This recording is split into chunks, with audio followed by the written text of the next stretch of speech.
तो आज हम ओम्स लॉ के बारे में बातें करेंगे, ओम्स लॉ एक्सपेरिमेंट करेंगे। तो इसमें हम एक बैटरी हमारे पास और एक ओम्स लॉ एपरेटस है, तो ये कैसे काम करता है इसके बारे में हम एक्सपेरिमेंट करेंगे।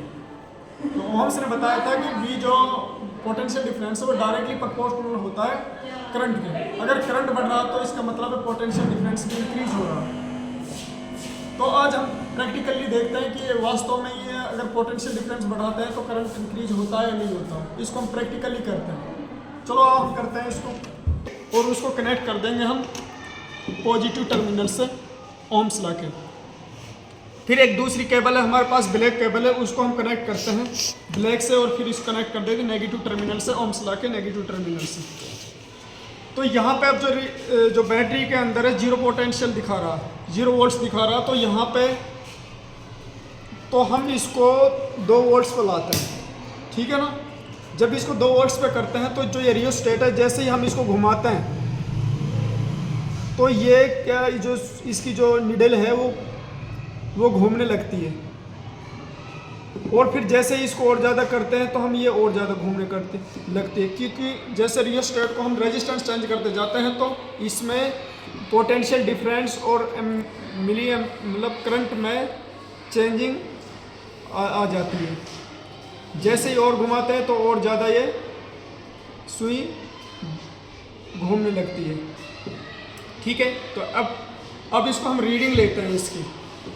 तो हम ये 0 पे करते हैं। हम लीस्ट काउंट देखते हैं। सबसे पहले least count of volt meter. Least count of volt meter क्या है, तो देखो इसमें जो हमारा ये 0 से 0.5 तक है, ये स्टार्टिंग हो रहा है 0.5, फिर 1, 1.5, 2, 2.5 और 3 तक जा रहा। जो मिली एम्पियर जो करंट का है इसमें 0 से 5 तक है, फिर 10, 15, 20, 25 और 30 तक जा रहा। तो इसमें जैसे ही हम लीस्ट काउंट जब निकालते हैं तो 0.5 है। ये क्या है, ये हम 0 से 5 तक ले रहे हैं, तो 0.5 तक के देख, क्योंकि इनका जो गैप है 0.5 का है, तो इसलिए हम इसमें जो ऊपर लेंगे 0.5 लेंगे। और नीचे कितना जो इनके डिविजन्स दे रखे हैं, ये डिविजन्स कितने हैं, ये डिविजन्स हमारे 10 है। 0 और 0.5 के बीच में कितने डिविजन्स है, टोटल 10 डिविजन्स है। तो इस 10 डिविजन्स को हम इसके बटे में लेते हैं तो क्या आ जाता है, हमारा लीस्ट काउंट निकल के आ जाता है 0.05। इसी तरह से हम लीस्ट काउंट ऑफ एमीमीटर का करते हैं। तो एमीमीटर में देखते हैं, एमीमीटर 0 से 5 तक है, 0 से 5 तक है। 0 से 5 तक हम इसको लेते हैं, इनका बीच का जो डिफरेंस है 0 से 5 तक है, तो हम 5 ऊपर लेते हैं और बटे में कितना लेते हैं, इनका लीस्ट काउंट कितना, यहाँ से यहाँ तक 10 का लीस्ट काउंट। जो डिविजन्स दे रखे हैं वो 10 दे रखे हैं, तो हम यहाँ बटे में 10 ले रहे हैं, 10 ले लिया। और जब इसको हम सॉल्व करते हैं 0.5 इसकी जो लिस्ट काउंट आ जाता है निकल के नहीं।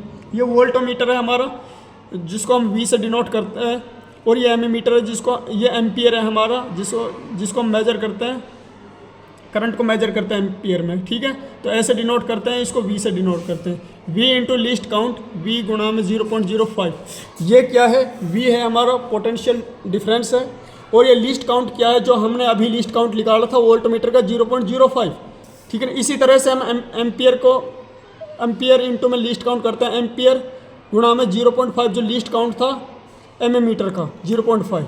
तो अब इसकी हम रीडिंग देखते हैं। पहले अब ये दिखाना इसको, ये 0 पे है, तो अब 5 तक ला देते हैं, आधे में, हाफ में ले आया, जिसको हम 5 बोलते हैं। 5 डिविजन्स पे ले गए, और यहाँ पे भी ये किस पे आ गए, 5 डिविजन्स पे आ गया। तो V की जगह हम क्या रखते हैं, 5 रखते हैं इंटू में, और ये हमारा लिस्ट काउंट कितना था, 0.05 था, जो इसको मल्टीप्लाई किया तो 0.25 आ गया। ऐसे ही हम इसको एमीमीटर के लिए देखते हैं। एमीमीटर में कितना है, यहाँ पे 0 से 5 तक डिविजन्स हैं, 0 से लेके नहीं, यहाँ तो करेंगे आधे में 5 आ रहा है, तो हम यहाँ क्या करेंगे, 5 गुणा में 0.5 कर देंगे। तो ये इसको मल्टीप्लाई करते हैं 2.5 या एम्पियर, ये इसका करंट आ गया, और ये पोटेंशियल डिफरेंस आया था 0.25। तो जैसे ही हम रेजिस्टेंस निकालते हैं, जो हमारा रेजिस्टेंस का जो फॉर्मूला है निकालने का, वो V/I होता है। क्यों आया ये ऐसे, अभी मैं इसको कैलकुलेट करके बता देता हूँ तुम्हें। देखो, जो V होता है वो डायरेक्टली प्रोपोर्शनल होता है I के। अगर V डायरेक्टली प्रोपोर्शनल I की, इसका मतलब ये है कि अगर पोटेंशियल डिफरेंस बढ़ रहा है तो इसका मतलब करंट भी बढ़ रहा है।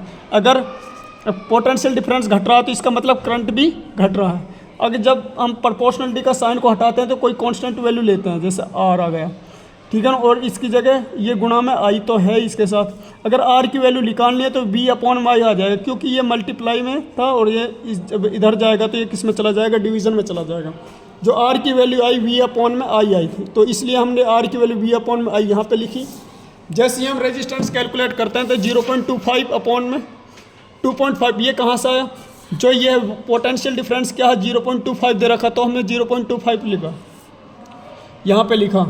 और ये हमारा एम्पियर कितना 2.5 था, तो जब इसकी वैल्यू निकालते हैं हम तो 0.1 आता है, तो रेजिस्टेंस कितना है 0.1 आया।